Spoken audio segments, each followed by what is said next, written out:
Okay. Okay. Hey guys, Daniel James here, and today we're going to be doing another Skype session with people from and in the film and video game industry. And today we're joined by Killzone composer Joris the Man. I reference you as Killzone composer. Are you okay with that? You can deal with that? Yeah, sure. I mean, it's probably the thing I'm most known for. So yeah, that's cool. So yeah, we haven't got much time today, so let's just jump right into it. So Joris, like as you mentioned, mostly known for Killzone. What else might we know you for? I've done some work with a company called Future Lab, so Velocity 2X. What else? Vainglory, the iOS game that was used to introduce the iPhone 6. That was actually with the introduction of iPhone 6, so that was like a... Yeah. Oh, I didn't know that came with the iPhone 6. That's awesome. Well, as in they used the game as a sort of a platform to really show the new graphical capabilities of the iPhone and musical capabilities, right? I hope so. Yeah, I think there was a little bit of it on the presentation, but it was more a case of what the hell just happened for both me and the guys who are actually developing the game, because they got picked as, as we're going to use you as the graphical benchmark, and that was quite unexpected for them. So it was kind of really cool for everybody involved. Yeah, man, that's awesome. Yeah, cool. So like the questions I've got today, like they're not going to be like your usual kind of interview. Like, what was it like working? These videos are intended for composers, so we're gonna, you can go as in depth as you need to, like in terms of technicality and stuff. So let's start with like what DAW do you use? I'm a big Nuendo fan. I used to be on Logic until about version 6, right? Which is ages ago, two until 6, and then I basically had a demo from Nuendo, got it demoed at a shop, and kind of went, "Wow, this looks great." Because I used to work on a Mac and use Logic, and the only reason I really was using Logic is because Cubase was pretty crap at the time. Yeah. So I used Logic for a while, and then saw Nuendo and went back to the PC.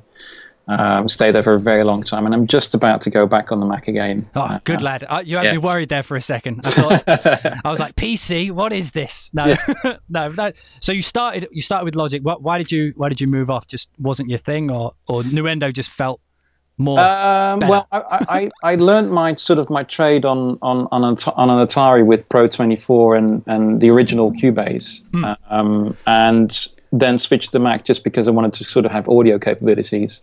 Yeah. And it was, Logic was okay, but it really started sort of fucking up badly when you threw a lot of stuff at it. Right. And from everything I understand, it still has some of those issues.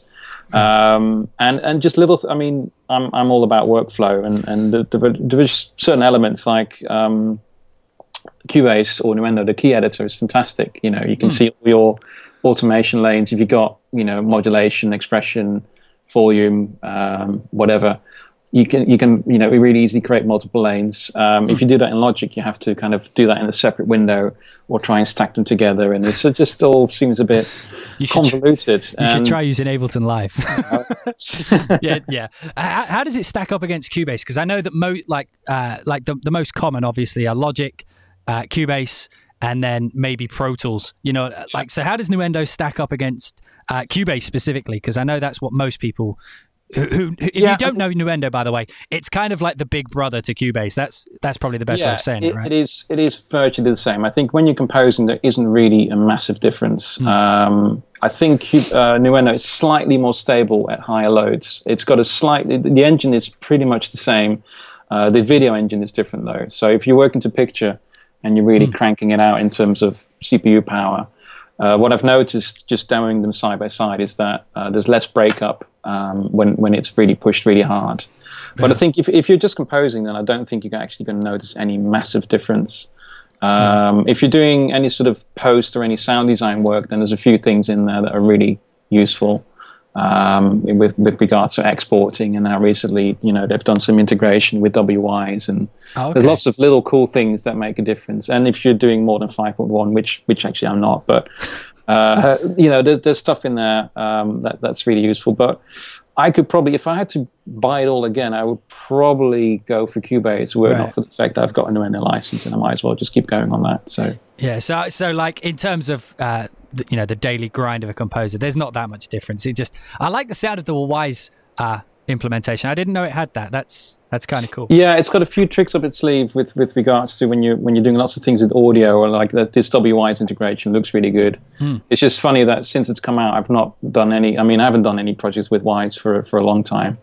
And funny enough, you know, just as this feature's come out, I've actually not done any projects that got WI's on it. Right. But it seems to work really, really well. Yeah. So you mentioned that you're going back to Mac because you're currently on PC, right?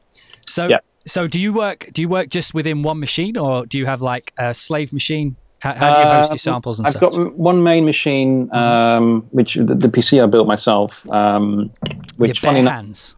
yes. Which funny enough, I tried to run for a while as a Hackintosh because I've been eager for a while to get back to the Mac. You just couldn't give it up.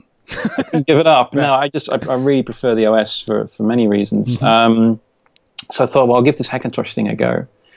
Because the Mac Pros I thought were quite expensive compared to PCs, and the iMacs at the time didn't feel quite sort of strong enough. Right. But the Hackintosh thing didn't really work out. It's a lot of fiddling, right. And fiddling is actually something I'm trying to get away from by going to Mac in the first place. You know, someone's going to cut that out like as a clip. I need to get away from fiddling. But so you work mostly just in one box, or? It's one main machine and then two slaves. And then two slaves. And then when you get the Mac, is it going to become three slaves and one main machine, or? Yes, essentially. Over V Pro or? Yeah, V Pro. Yeah, I wouldn't really know how to do it any other way. I mean, some people do like, you know, Mardi setups or things like that. But I love offline bouncing. I think it's one of the greatest inventions in the world. Yeah. So I try to set everything up so that I can do as much offline bouncing as possible. Yeah. This is nothing more boring than hearing your own piece over and over again when you don't have to. So again, you should try Ableton Live. Yeah. all within the same machine. Okay, so again, keeping on the nerdy composer theme. So like, what's like your go-to samples when you set up a project? When you start, what are your samples of choice? Oh, that's a good one.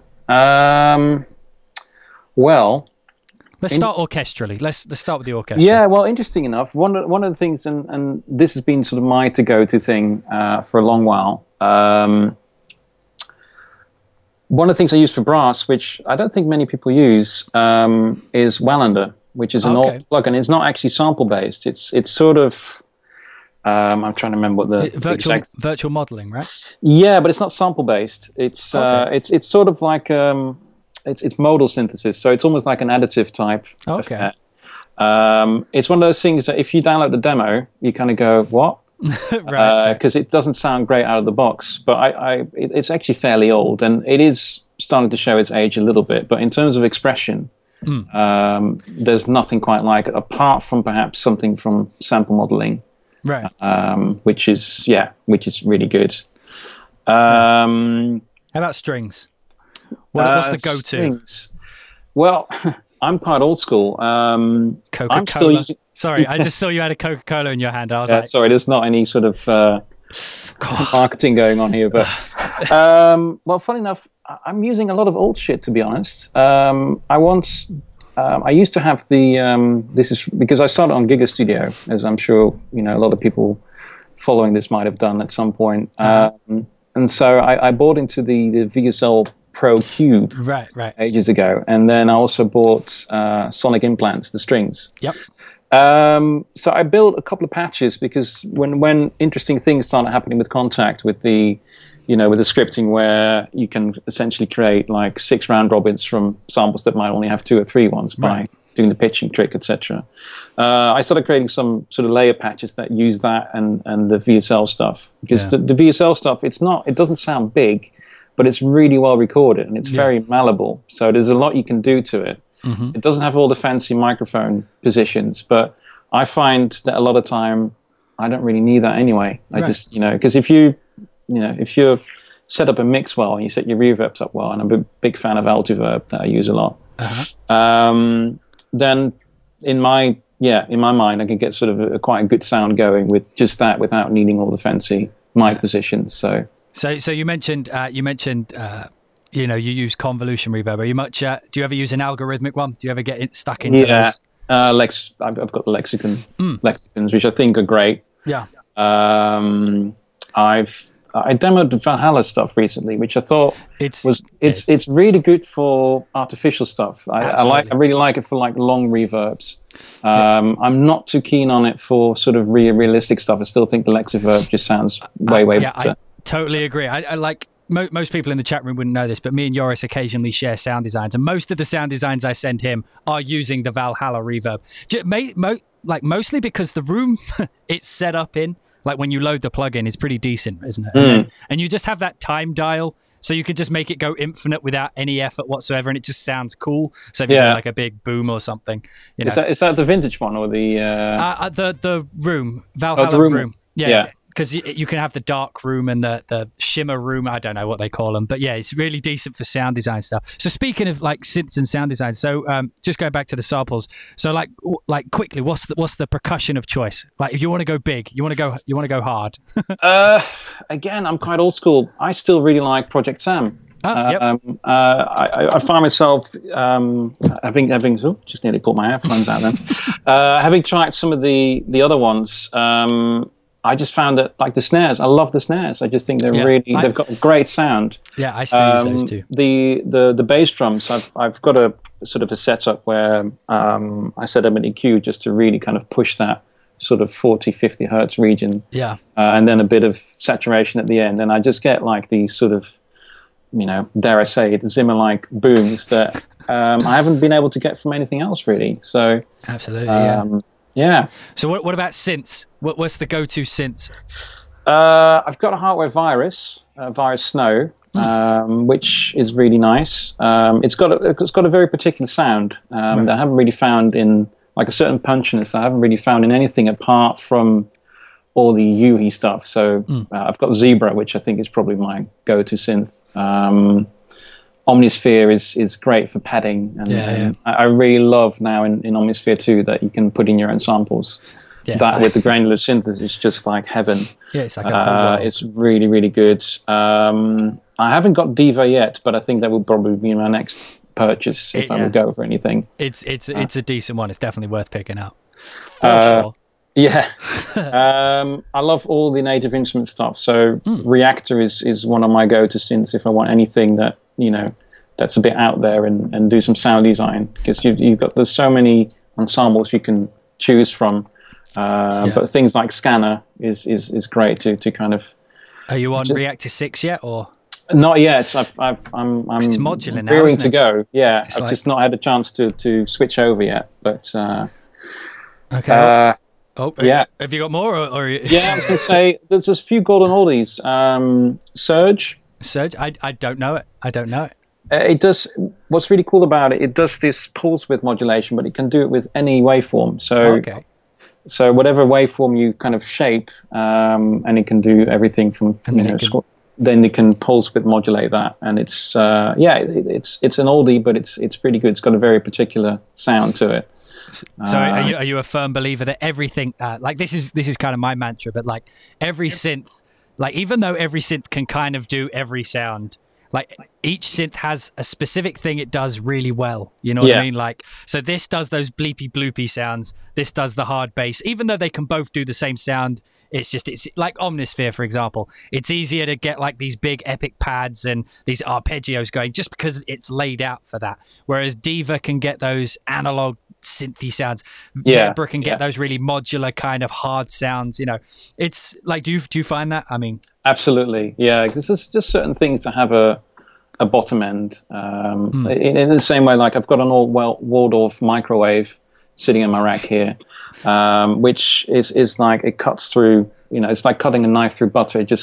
It does something in a particular frequency range that and it's probably a combination of, because it's a DSP synth for the most part. I think it might have analog filters, but it's pretty much just a DSP synth. So theoretically, there's no reason that you could do that in software. But there's something about the combination of whatever they've done in the software combined with the converters that just does something that you can't get from any. Well, I can't get it from any soft synth really. Yeah. It just cuts like a knife through butter. So speaking of hardware, just a quick look around your studio. Just point at things and name them. Yeah, I'm just gonna. It's my studio is quite small. I feel your pain. The converted attic. this is all going to get replaced soon, but essentially I'm going to keep the monitors, but I've just bought an iMac 5K, which I'm actually Skyping from, which is going to be my main machine.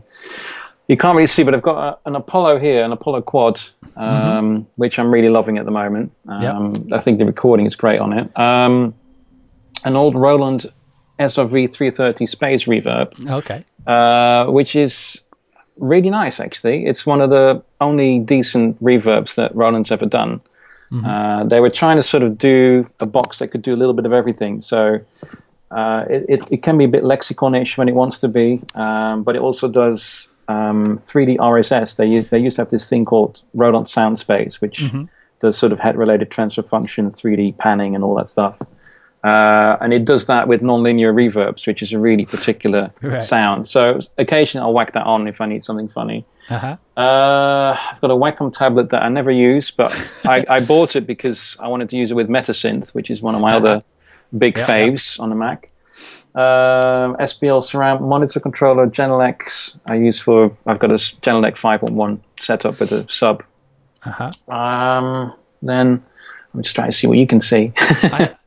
There's one thing, I mean, I love good workflow. I like, because I do a lot of editing and shortcuts and stuff, so you can't probably see them that well, but I've got X keys here. There's two X key pads that I like getting really alienly retentive and like create icons and Photoshop templates just to get my workflow completely right. At the moment, I've got an iPad as a controller, but I used to have a Euphonics that's just being repaired at the moment as a work surface. And then what? Kurzweil PC361 as a controller. The Virus. I've got always, which is here in the back, a Roland XV5080, which is at the moment it's just on piano duties, and it's a crap piano. But what I like about it is that whenever I turn on my sequence, regardless of, you know, if you were doing a really heavy job, your latency might be really high. You might be running 512 or sometimes even 1024. And if you're using in Cubase or Nuendo, you're using the ASIO Protect or whatever it's called, ASIO Guard. Then your latencies are actually going to run even higher. So what's really annoying is if you're working on a high intensity session and you quickly want to sketch something out, then everything's going to be really sluggish in terms of your keyboard action. So it's nice to always have just one synth with just a piano patch that if you want to sketch something out, you've just got instant response regardless of what's happening with your session. So that's why I run it that way. So I've always got that on the backup. And an old, which only gets switched on about once a year, an old EMU Morpheus. Which the internal sounds, it's a 12-bit sampler essentially, sample rompler. But the filters are amazing. It does set plane filtering, which essentially these are sort of really multi-point filters that can morph between one and the other. So you can still get some sounds from it that you can't really get from anything else. But yeah, it is a bit old school. And then in the back, I've got a drum kit, a violin, some percussion. That drum kit looks insanely uncomfortable to play. Oh, it's not. No, it's with the ceiling. All put it's all been put to the side just because I've done some recording this week. So yeah, it is literally like a project studio. I can record simple things here. So I record viola players and cellists and things, and it works quite well. Yeah, that's awesome. And I find with something like the Apollo that you can really, quality-wise, you can get pretty close to a somewhat decent studio sound. So awesome. So that's going to bring us out of the nerdy question part. Now we'll talk a little bit more. By the way, if you need to leave at any point, just let me know. Give me the signal. Give me I'll probably in about 10-15 minutes. Okay, right. So we'll move into things that may end up as stories. So this is a good place to kind of ease our way out. So like one of the biggest things I've had from you and. One of the biggest things I've had from you, that sounded weird. Like one of the things about you that I always liked, I remember when I got started, I saw a video of you when you composed Killzone. And basically, you're at Abbey Road recording the score. But for those who haven't seen the video, what goes into taking a score from sample, from your sample mock-ups, to the Abbey Road stage. What processes does it go through in order to get from there to there? Okay, start with a piano sketch, essentially. So I sketch out melodies. My composing essentially is putting things on loop and orchestrating sort of as I go along. So I'll sketch out the whole melody. Let's say it's a 3-minute piece. I'll sketch out the whole melody first, so kind of roughly know where things are going. And once the melody is essentially a melody with your right hand and some backing chords with your left hand, and then start filling that out. Figuring out what that's going to do orchestrally. So I sort of MIDI orchestrate everything, so that my mock-ups sound pretty much the same as what's going in the orchestra. Okay. So I work that out completely, and by the time I'm finished, it's a completely mocked up score in pretty much the way that everybody else does it. And then I work with a copyist who puts it into a score, and we sort of have a deal that he doesn't change any notes unless it's absolutely necessary. So things he'll change will be like harp pedaling, saying, like, oh, a harp can't do this, so it might have to do it slightly differently. Or he'll explain something like, okay, I've divided up the strings, but if you'd actually do it this way, you might get a better sound. Yeah. But anything in terms of orchestrating, dividing it up between the players, so deciding who's playing what, is all done in MIDI and quantized. Quantized essentially, because otherwise you're making a living hell for the copyist. Those like minuscule subdivisions of it. 30-second notes. And then we sort of start putting into score. I get the score back. I have a look at it. I'm not a great sight reader, to be fair, but what I can see is rhythm and figure out whether it's actually sort of aligning with what I'm trying to do. And then we go in the studio and hopefully end up with something that sounds as I was hoping it would. Yeah.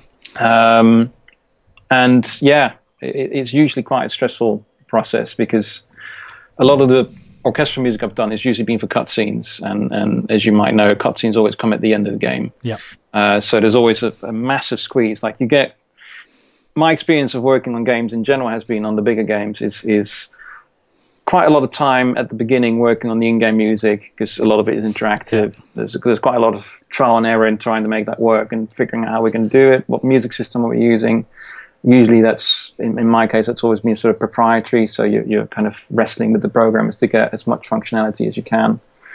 And some of the games with Guerrilla, some of the Killzones have essentially been, we want a level in the desert, we want a level in winter, we want a level in, a jungle. Yeah. And then once we've got the gameplay working really well, we figure out what the story is going to be in between those points. So they don't often even know the story until the last minute. I think they've probably changed that way of working a bit now. But so the problem is that it's really hard to create themes beforehand, because you don't know. Like half the time, I know that the main protagonist is going to be the hero, but in general, I don't always know who the baddie is, what they're doing, etc. So it all sort of comes at the end. Yeah. So the squeeze is essentially trying to write pretty much as is in film. Half an hour, 45 minutes of music in literally like 3 or 4 weeks, and get it all orchestrated and recorded. So, like, as the composer, did you find this did end up turning into an interview? I apologize. Like little interaction from me. I'm just enjoying the stories, but as the composer on when you're going to the scoring stage, how much did you find that people picked up the slack of not every composer is going to know how to be a copyist, how to be a proper score orchestrator. Sorry. So like how much did other people pick up the slack in terms of like knowledge that you didn't necessarily possess? Like orchestration. I mean, I'm not saying you don't know how to orchestrate, but yeah, no, it's a fair question. In terms of copying, there was a lot of slack picking, right? In the sense that there's just absolutely no time for you to start fudging around with Sibelius. I mean, right. I do it occasionally now if I'm working with a solo musician, because it's time to do it and I like to get better at it. And also there's no, really when you get to the end of it, no one cares how you got to the point that you got to when it comes to music. Right. They just want it to sound good. And whether you can take all the credit for like, oh, look at me, I did the you know, and I didn't just do the composing, but I did the scoring and I did the conducting and I did all that. It's like no one really gives a shit, to be honest. Right. Everybody's interested in what the music sounds like. So I'd rather surround myself with people who are really good at that particular aspect than, you know, try sort of ego trip it into having to do it myself. Right. I've had experience of most of those things, because the first Killzone, I had to do my own copying and I had to do my own, you know, well, I orchestrate myself, but literally had to write all the paper scores and everything, and it was an absolute nightmare.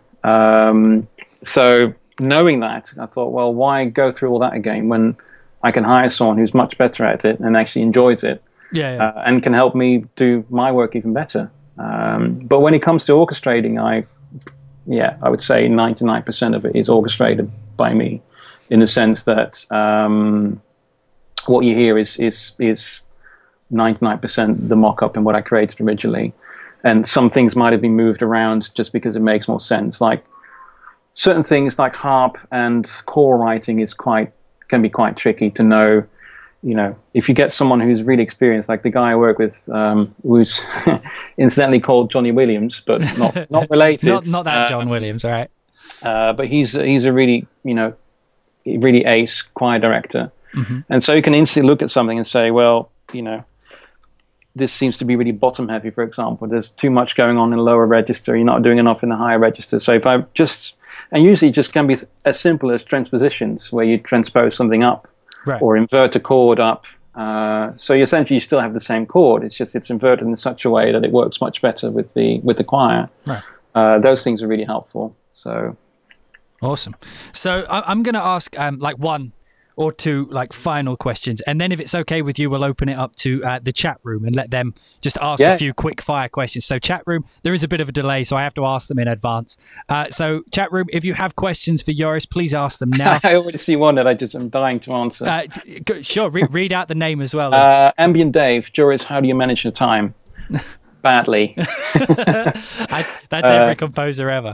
Yeah, no, it's I'm quite lucky in that my wife used to be an animation producer, so she used to work incidentally for the animation company that did all the intro sequences for Killzone. Oh, there we go. There's the connection. That answers how did you get that job? Yeah, and she, you know, she's trained in scheduling, so she essentially manages my time and helps me set up scheduling and whips my ass essentially when things don't get done in time, and you know, essentially, there is a fair bit of running over time. I'll be honest. I'm not always punctual in the sense that there are deadlines, and some of them you miss, and you try not to.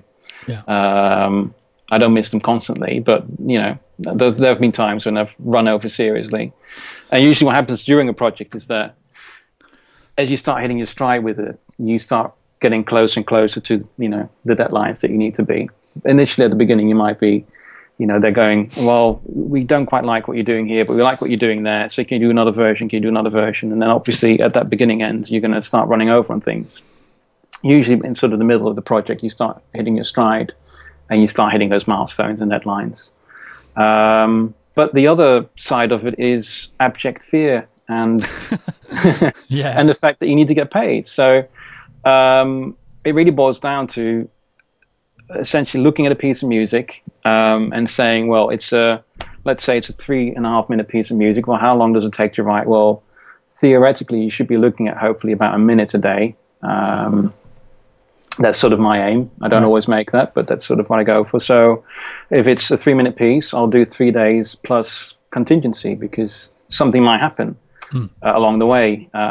You know, and the other thing is you might not always have 8 hours in a day. So you always put on extra contingency, and you do that over the entire schedule. So you look at each piece of music, you roughly work out how long it's going to take you to write it. You whack that in the schedule. You build in some contingency, which I think is usually around 15%. So that's another 15% in terms of days that you add on to it. And that's kind of, usually how I tend to schedule it. Yeah, that kind of rolls into like the next question we have.